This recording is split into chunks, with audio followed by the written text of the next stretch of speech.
1 Coríntios 15, 20 a 22, a palavra do Senhor diz assim: Mas, na verdade, Cristo ressuscitou dentre os mortos, sendo Ele o primeiro entre os que faleceram. Porque assim como a morte veio por um só homem, também por um homem veio a ressurreição dos mortos. Pois assim como em Adão todos morrem, do mesmo modo em Cristo todos serão vivificados. Amém? Bendito Deus e Pai, muito obrigado, Senhor, pela Tua palavra, santa e maravilhosa palavra. Muito obrigado por esse domingo em que celebramos a ressurreição daquele que morreu a nossa morte para que nós pudéssemos ter a sua vida. Que o Senhor venha, por meio do Teu Santo Espírito, inculcar nos nossos corações e mentes a respeito da Tua palavra, da importância verdadeira da Páscoa e da ressurreição nos nossos corações. É o que nós te pedimos, em nome de Jesus. Amém. Você pode se assentar. Antes de eu iniciar, meus irmãos, queria perguntar para você que está aqui, você que está em casa também, o que é a Páscoa para você? O que você comemora, o que você celebra na Páscoa? Quando nós pensamos em Páscoa, nós logo lembramos e pensamos na família unida, né? Lembramos dos chocolates, dos ovinhos de Páscoa também, de refeições juntos à mesa. É um tempo de gratidão, de alegria. Ele é comemorado mesmo por aqueles que não são cristãos, né? Todo mundo comemora a Páscoa de algum jeito. Algumas pessoas falam, eu recebi mensagens hoje de manhã, de um tempo de renovação, renovo dos meus planos, dos meus sonhos. Outras falam de um tempo de gratidão, outras falam de um tempo de passagem. Mas o que a Páscoa representa para mim e para você? A Páscoa, nós sabemos, ela foi criada por Deus e ela marca a retirada do povo de Deus do Egito. Você pode ler isso com mais profundidade lá em Êxodo 12. Nessa celebração, ela aconteceu antes da última praga. Quem lembra? A praga que o dia que a morte passaria sobre todo o Egito. Nessa celebração, a família deveria se reunir para uma refeição rápida, porque logo escureceria. E nessa celebração, o cardápio era um cordeiro sem defeito, bem assado, pães sem fermento, ou pães asmos. Por que isso, você sabe? Porque representava que não dava tempo de fermento crescer para comer aquela ceia. Por isso que os pães eram sem fermento. E ervas amargas, para lembrar da amargura da escravidão no Egito. As pessoas deviam estar bem vestidas, como se fossem sair para um passeio. O cordeiro era o principal destaque da Páscoa. Deveria ser morto, seu sangue colocado nos umbrais, nas ombreiras das portas e janelas das casas de todos aqueles que o comessem. E esse sangue livraria o povo de Deus do seu juízo que passaria por sobre o Egito naquela noite. Deus criou a Páscoa para que o povo sempre se lembrasse de como o Senhor libertou com mão forte o seu povo do Egito. Mas a Páscoa ela é um prenúncio para o povo de Deus do que aconteceria com Jesus Cristo. Ele é o Cordeiro de Deus que tira o pecado do mundo. Como um cordeiro, também foi mudo, imolado, esfolado e morto na cruz. Mas a Páscoa cristã, meus irmãos, ela não é uma mensagem triste e amarga. Pelo contrário, ela é uma mensagem cheia de alegria. Nela nós celebramos a ressurreição que completa a obra de Cristo. Completa a obra que Ele veio fazer. A ressurreição é o maior milagre de toda a história. Após a ressurreição, e nesse dia, que foi num domingo, o domingo então é o dia do Senhor. Por isso que nós falamos que o domingo é o dia do Senhor, porque foi num domingo que Jesus ressuscitou. Aquele que morreu e que ressuscitou definitivamente, e foi o último sacrifício agradável a Deus. Foi num domingo que ele venceu a morte. Foi num domingo que as mulheres ouviram do anjo: ele não está mais aqui, mas ressuscitou. Foi num domingo que Jesus se reuniu com seus discípulos e revelou o seu poder sobre a morte. Isso tudo aconteceu num domingo. E essa é a verdadeira Páscoa cristã. Esse é o verdadeiro motivo de alegria que nós temos. Jesus é a nossa Páscoa. Então que a ressurreição de Cristo seja a minha e a sua Páscoa. Não um coelho, não chocolates, não renovação, nem passagem, nem gratidão ao universo. Mas Cristo Jesus. Amém? A cruz de Cristo sem a ressurreição seria um símbolo de fracasso e não de vitória.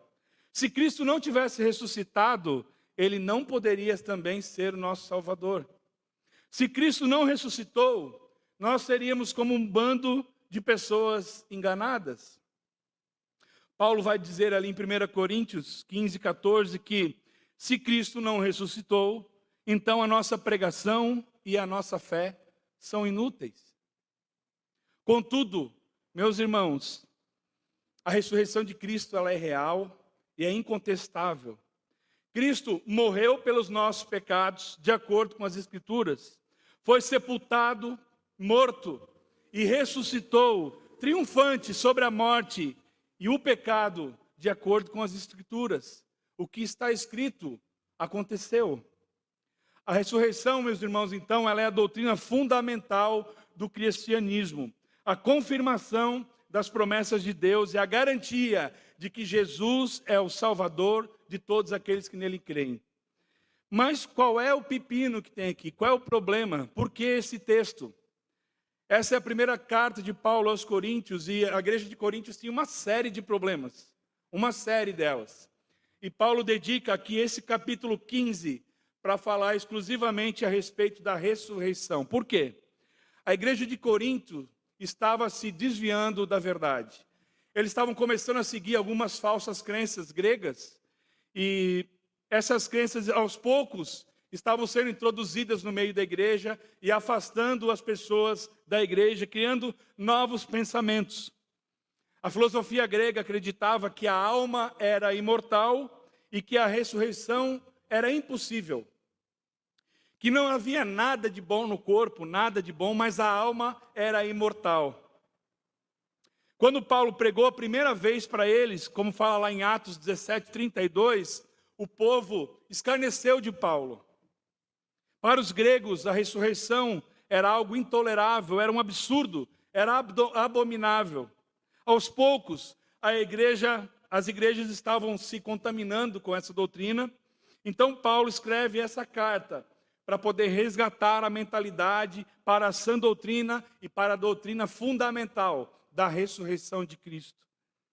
Ele tratou profundamente desse tema no capítulo 15, leia em casa todo o capítulo, nós não vamos ler aqui, nessa carta de Coríntios, como nós vamos ver mais profundamente na exposição de hoje, do 20 ao 22, amém? Como nós vimos antes. Então leia comigo mais uma vez, é curtinho.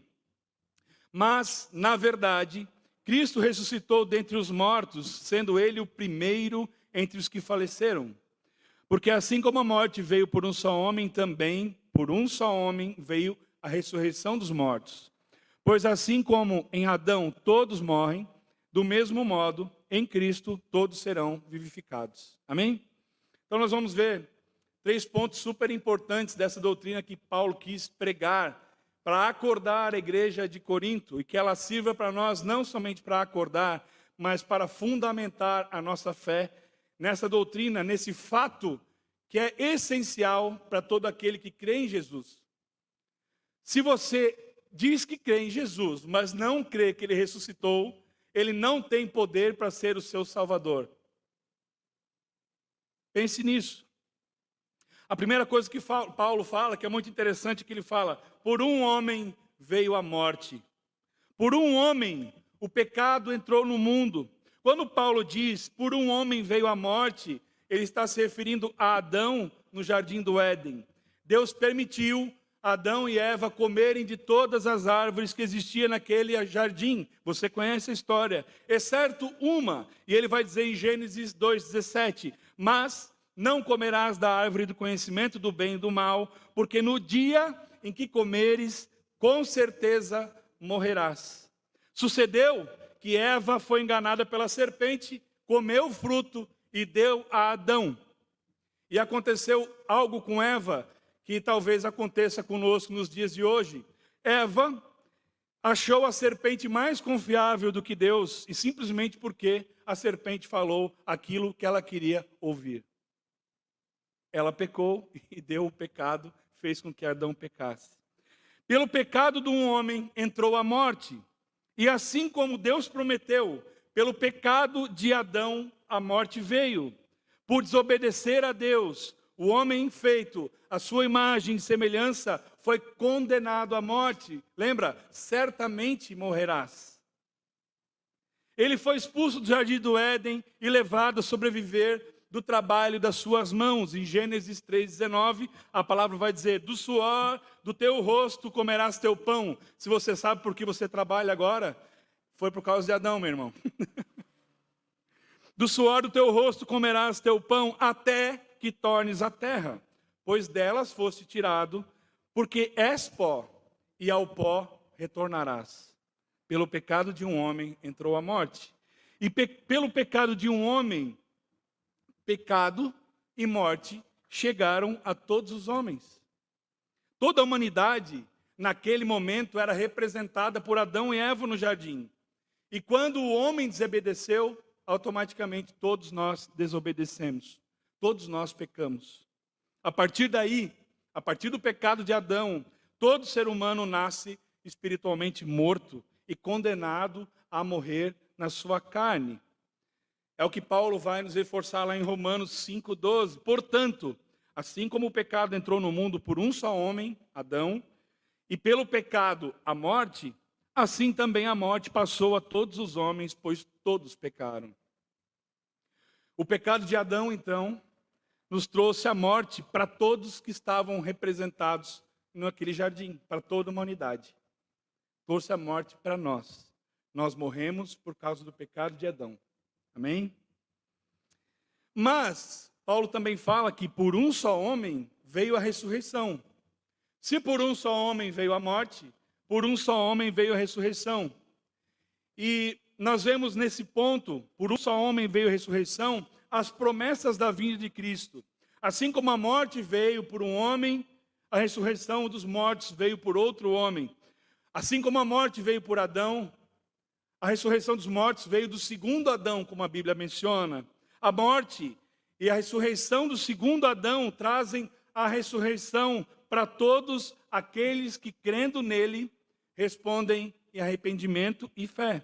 Enquanto, pelo pecado do homem, Deus amaldiçoou o homem e a mulher e a serpente, Deus fez uma grandiosa promessa.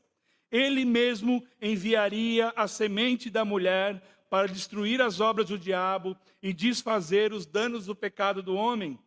A semente da mulher, ela é citada ali em Gênesis 3,15, quando Deus fala: porém inimizade, ele fala para a serpente, porém inimizade entre ti, serpente, e a mulher, entre a tua descendência ou a tua semente e a dela.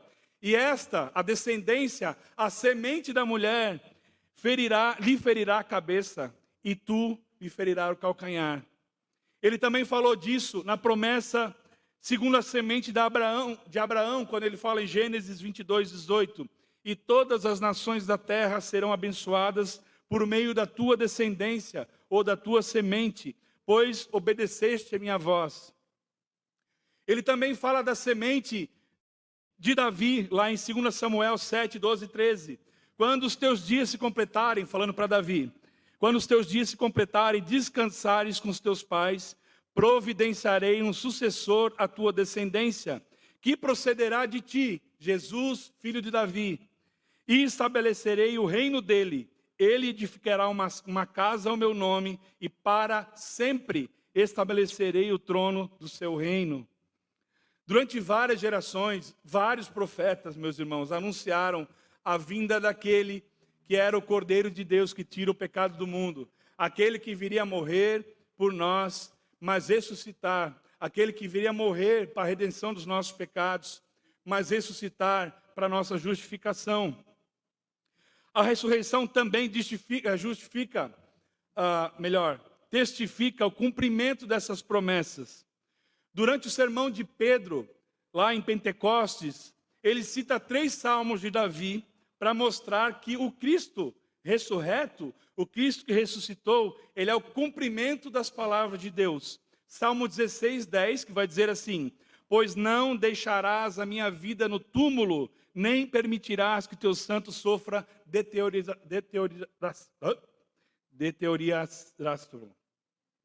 Essa vai ter que corrigir. Deterioração. Olha como era fácil. Nem permitirás que teu santo sofra deterioração.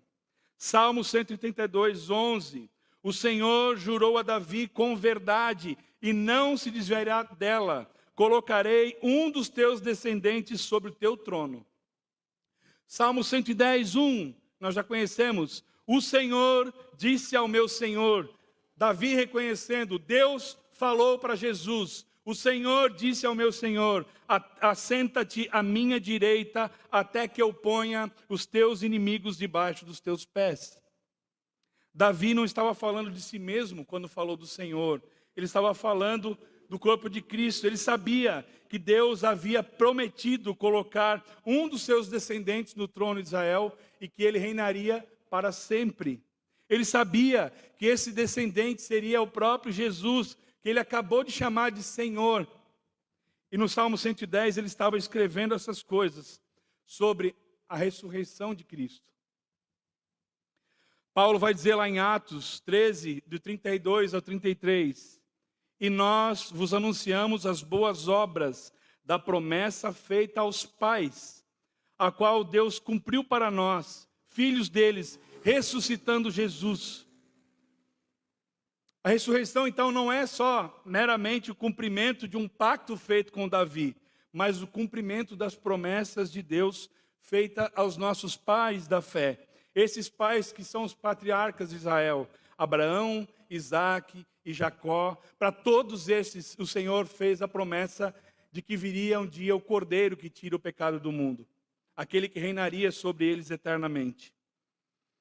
O que Paulo está falando aqui então? Paulo está dizendo que a ressurreição é a prova de que Jesus é o cumprimento da promessa feita a Abraão, também de que a sua semente, por meio da sua semente, da semente de Abraão, todas as nações teriam e seriam abençoadas.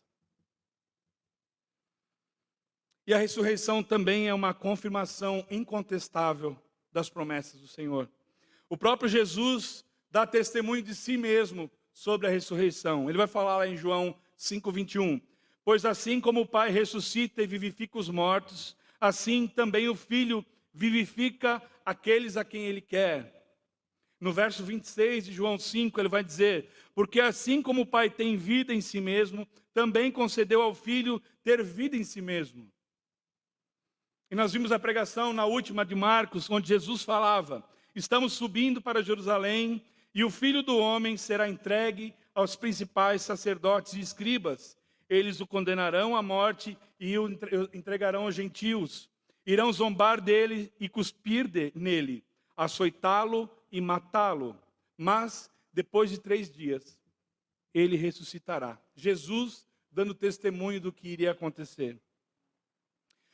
Então, na manhã daquele domingo, no dia em que Jesus deixou o túmulo, ressuscitando dentre os mortos, o próprio Cristo, Jesus, demonstrou publicamente que Ele é a semente prometida a Eva e Adão. Ele é a semente da raiz de Abraão. Ele é a semente de Davi. E naquele dia, na ressurreição de Cristo, nós comemoramos a morte da morte. Ele derrotou a morte. Paulo cita em 1 Coríntios que Cristo ressurreto apareceu primeiro às mulheres, depois aos 12, depois ele apareceu a mais cerca de 500 irmãos. E depois apareceu a Paulo, como nascido fora de tempo, como ele mesmo diz. E a partir disso, todos os que creem em Jesus e nas Sagradas Escrituras, que testemunham a seu respeito, vencerão também a morte e partilharão da sua ressurreição. Veja, a causa da morte é Adão. Nós morremos dele. Nós morremos por causa dele. Mas o ofício de Cristo é restaurar tudo que nós perdemos em Adão.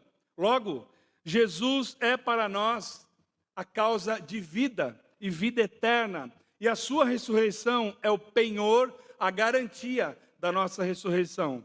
Como fala lá João 11:25, Jesus declarou: eu sou a ressurreição e a vida. Quem crê em mim, ainda que morto, viverá. Você conhece. Então, meus irmãos, em Cristo se cumprem todas as promessas de Deus para os seus filhos. De Gênesis a Apocalipse, apontando para a vitória de Cristo, para a obra de Cristo perfeita. Amém? Mas há também algo interessante, as consequências da ressurreição.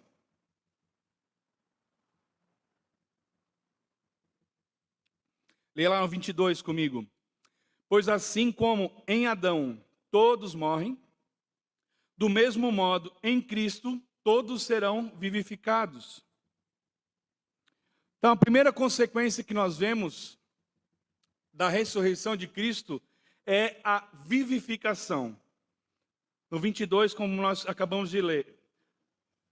Então, saiba, quando fala que todos, é todos. Todos morrem em Adão, do mesmo modo, em Cristo, todos serão vivificados. Há uma única ressurreição, onde todos serão vivificados. Alguns ressuscitarão para a vida eterna, e alguns ressuscitarão para o juízo eterno. João 5, 28, 29 vai dizer: não vos admireis disso, porque virá a hora em que todos os que estão nos sepulcros ouvirão a sua voz e sairão.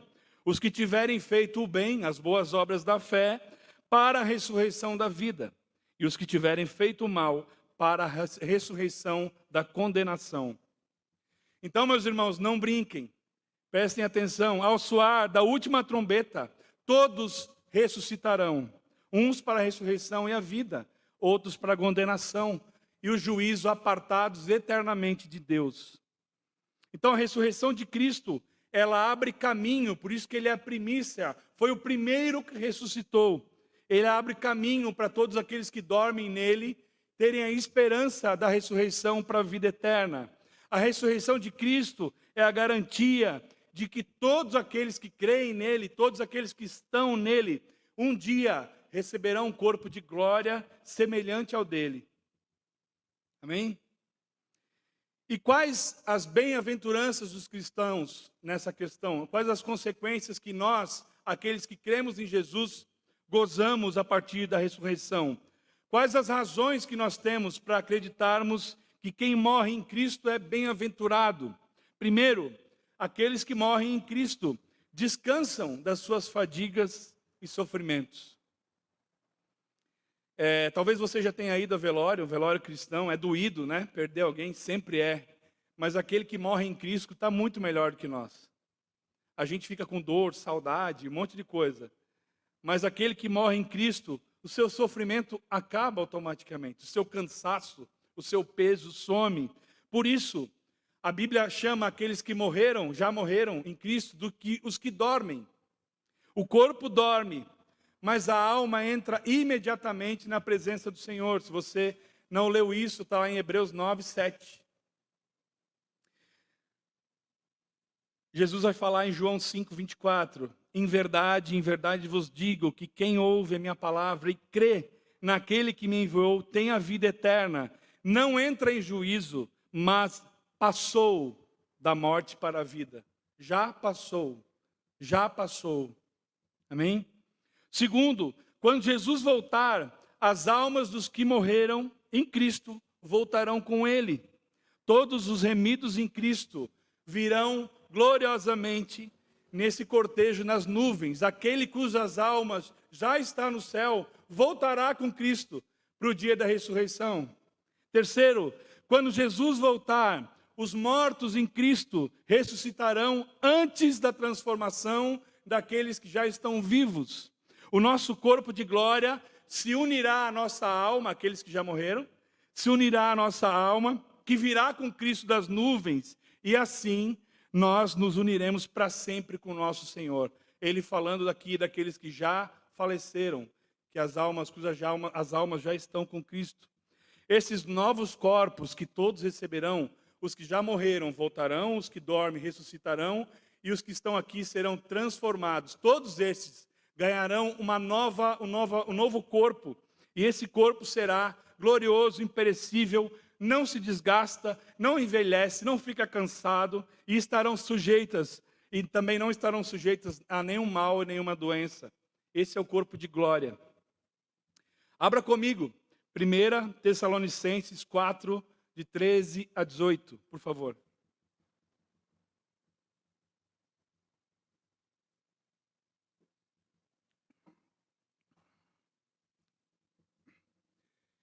Quem nunca leu esse texto, pode grifar frente e verso. Primeira carta aos Tessalonicenses 4, de 13 a 18.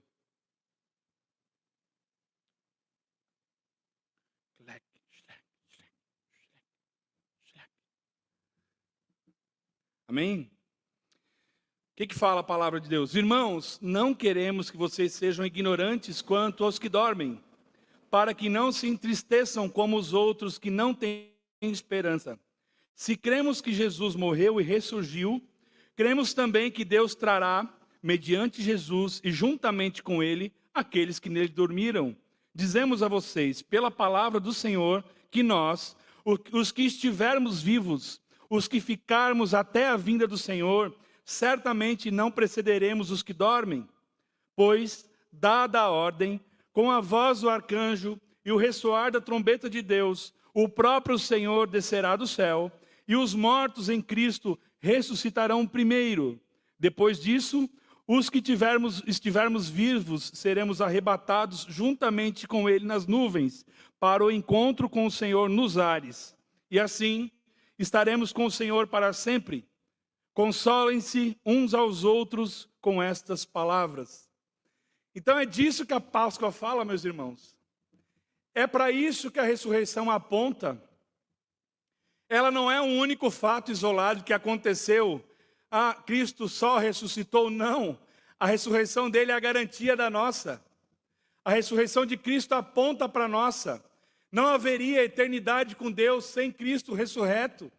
Não haveria eternidade se ele não voltar para nos ressuscitar juntamente com ele.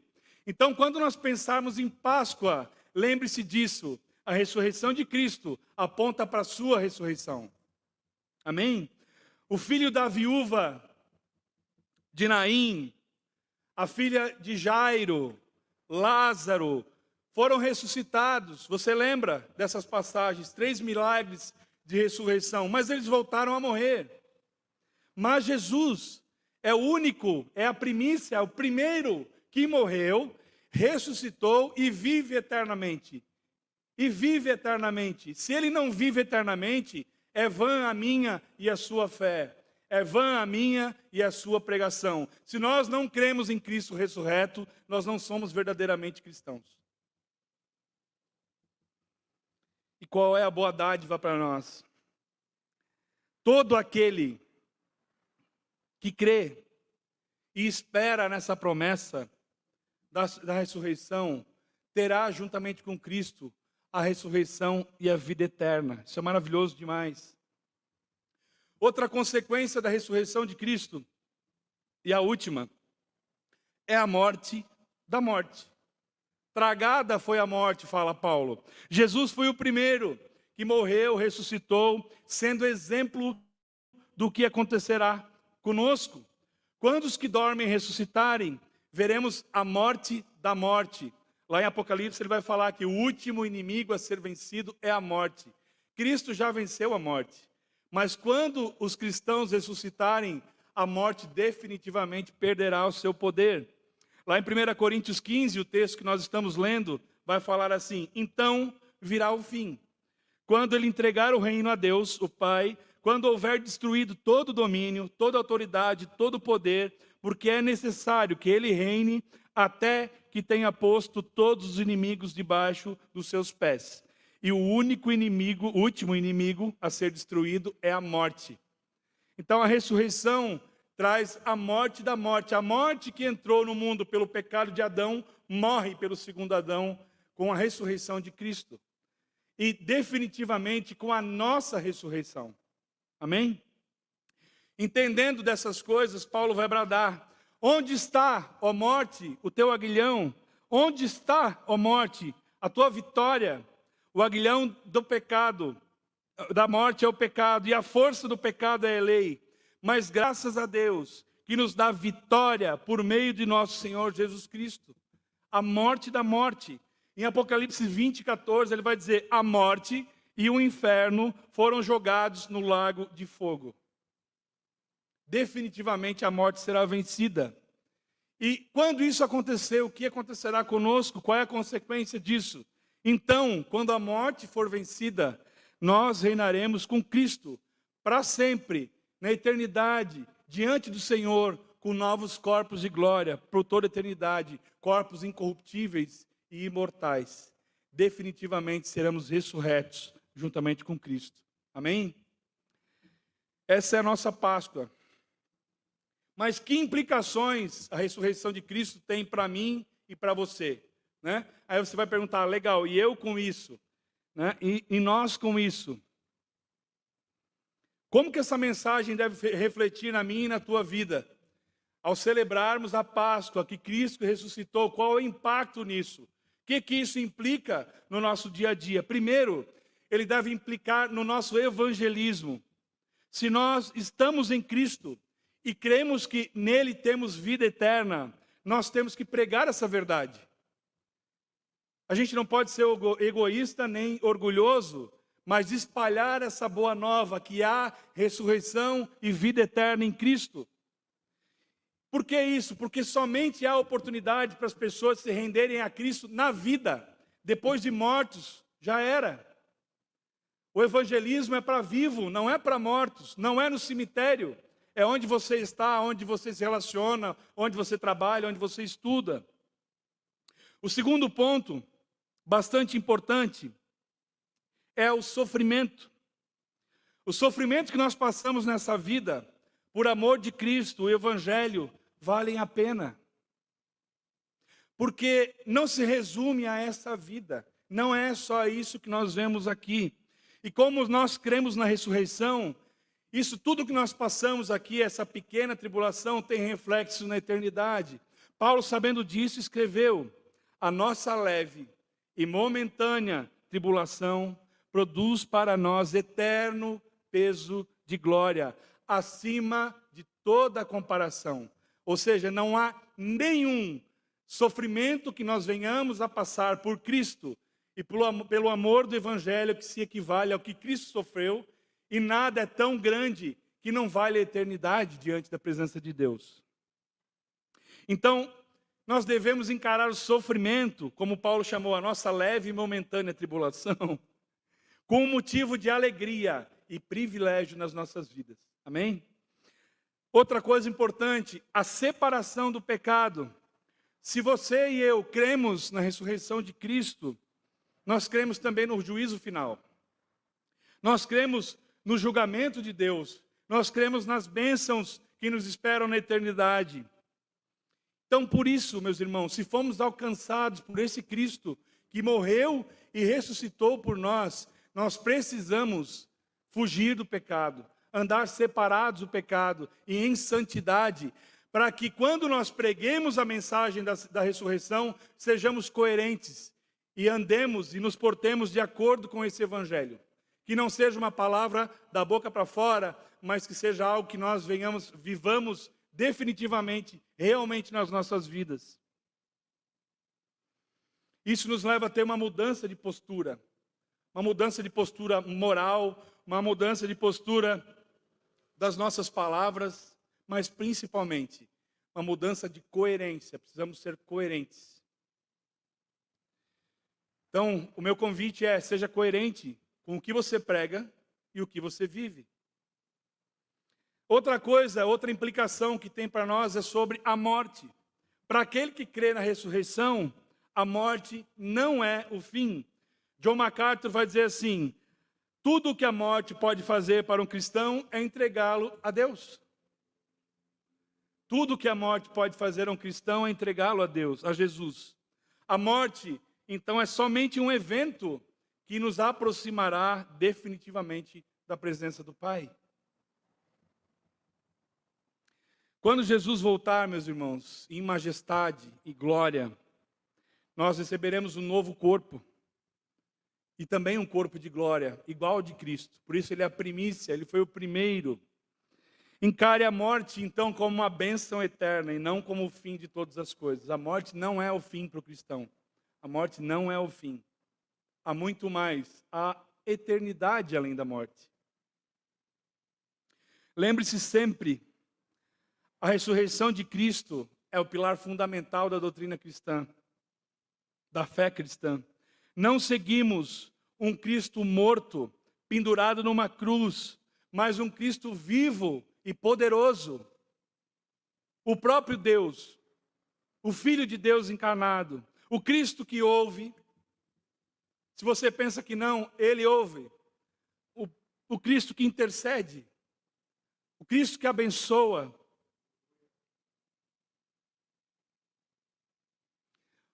O Cristo que protege. O Cristo que vela pela minha e pela tua vida. A ressurreição de Cristo para nós é a garantia de que a obra de Cristo na cruz foi aceita por Deus. Ele morreu pelos nossos pecados e ressuscitou para sermos justificados. A ressurreição de Cristo, ela prova que a morte não é o fim da vida. Prova que a morte foi vencida, que a morte perdeu o seu poder. E que a única coisa que ela poderá fazer conosco é nos aproximar de Deus. Olha o que é a morte para o cristão. Quando eu li essa frase, eu quase caí de costa, como diz os mané. Quase que de costa, querido. O que a morte pode fazer contigo? Te aproximar da presença de Jesus. Isso é maravilhoso. Nos mostra que a vida e a morte não são tão simples assim. Se cremos que Jesus ressuscitou, também vamos ressuscitar. E se vamos ressuscitar, devemos servir a Deus com esmero e com afinco, com todo o nosso coração, com todo o nosso empenho. A obra de Jesus não foi em vão e alcançará todos os filhos de Deus pela pregação de um dos seus filhos, através da minha e da tua obra. Nós que já fomos alcançados por Ele, de pregar o evangelho do Cristo ressurreto a todo aquele que tem fome e sede de Deus. Amém? Concluindo, Paulo vai falar ali em 1 Coríntios 15, 58, que é o final desse capítulo, dizendo assim: portanto, meus amados irmãos, sede firmes e constantes, sempre atuantes na obra do Senhor, sabendo que nele o vosso trabalho não é inútil. Amém? Cristo é a nossa Páscoa. A ressurreição de Cristo é a nossa Páscoa. É isso que nós celebramos nesse dia. O cumprimento das promessas de Deus. A morte que foi vencida. Aquele que ressuscitou definitivamente e eternamente. Aquele que aponta para a minha e para a tua ressurreição. Essa é a nossa Páscoa. O resto é balela. O resto são coisas comerciais que o mundo foi atrás para ganhar dinheiro. Não é pecado comer um chocolate, tá? Não tem problema. Só não vai ficar orando pelo chocolate, né? Esperando, né? Que esse dia seja um dia de reflexão na minha e na tua vida. De dobrar os nossos joelhos e lembrarmos qual é o sentido verdadeiro da Páscoa. Que o Senhor nos ajude a vivermos de forma digna daquilo que nós cremos e pregamos, certos de que a morte não é o fim e de que um dia nós estaremos transformados ou ressurretos, depende, quem morrer primeiro, quem fica vivo, não sabemos, mas é a garantia de que estaremos ou transformados ou ressurretos para sempre, vivendo na glória diante de Deus com o Senhor. Que o Senhor nos ajude a sermos fiéis a isso. Amém? Feliz Páscoa. Essa é a Páscoa. Convido você a ficar de pé, vamos orar ao Senhor.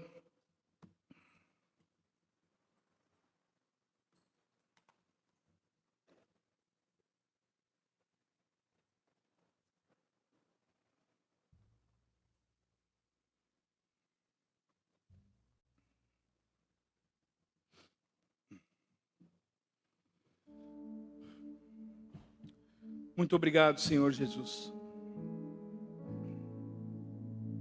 Muito obrigado, Senhor, porque o Senhor levou sobre si as nossas dores e os nossos pecados. Muito obrigado porque o Senhor pagou sobre si mesmo a dívida que nos era devida. Sofreu no seu corpo os flagelos da morte. Desceu aos mortos. Ressuscitou ao terceiro dia. Morreu para a remissão e redenção dos nossos pecados. Mas ressuscitou para a justificação de todo aquele que nele crê. Assim como foi a Páscoa para os filhos de Israel que foram tirados da escravidão do Egito, assim como foi a vitória sobre o inimigo, o anjo da morte que passou sobre eles, assim como é para nós hoje, Jesus avança como vencedor, aquele que conquistou a morte, aquele que abalou, envergonhou o inferno, aquele que desata o laço da morte, que tira o poder da morte, aquele que representa a morte da morte, que esmaga os poderes das trevas, aquele que vive para todo sempre. Ele, a ressurreição dele é a nossa graciosa garantia.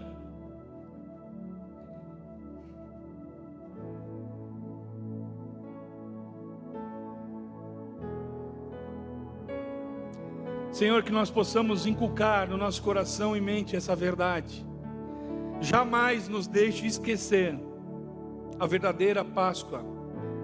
Jamais nos deixe esquecer que toda Páscoa era comemorada com a morte de um cordeiro, mas que na nossa Páscoa, o cordeiro perfeito de Deus, o cordeiro que tira o pecado do mundo, foi sacrificado de uma única vez e nunca mais será necessário nenhum tipo de sacrifício. Que esse sacrifício foi aceito por Deus. Que esse sacrifício também marca a ressurreição. Que essa ressurreição nos prova do teu poder de vencer a morte. Nos prova do teu poder como Deus. Que essa ressurreição aponta para a nossa ressurreição. E isso deve ser o motivo da nossa verdadeira esperança. E que nenhuma, por menor que seja, ou maior que seja aos nossos olhos, porque nenhuma tribulação tire os nossos olhos da eternidade. Nenhuma vergonha havia sido mais profunda do que a tua, nenhuma agonia mais amarga, nenhuma morte mais cruel, nenhuma exaltação é agora mais elevada, nenhuma vida é mais gloriosa, nenhum advogado é mais eficaz. Em triunfo caminhas, levando cativos após ti os teus inimigos. O que mais, Senhor, tu poderia ter feito por nós que já não fizeste?